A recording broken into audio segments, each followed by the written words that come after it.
ঠান্ডাতে যখন বন্ধুরা শীতে কাঁপতেছিল তখন দেখেন তার আরেক বন্ধুর কি অবস্থা। সে তার বন্ধুর দুষ্ট পানি খাওয়া দেখে সে নিজে খেয়ে সে কি করলো দেখো, ঠান্ডা থেকে বাঁচার জন্য।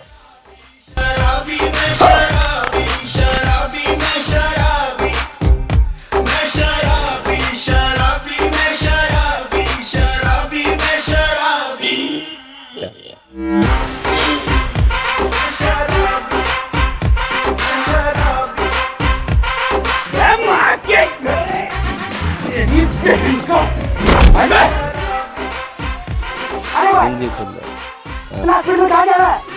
দেখা যায় গোসল আইস হয়ে গেল ভাই, অতি বুঝলে যা হয়। मंगल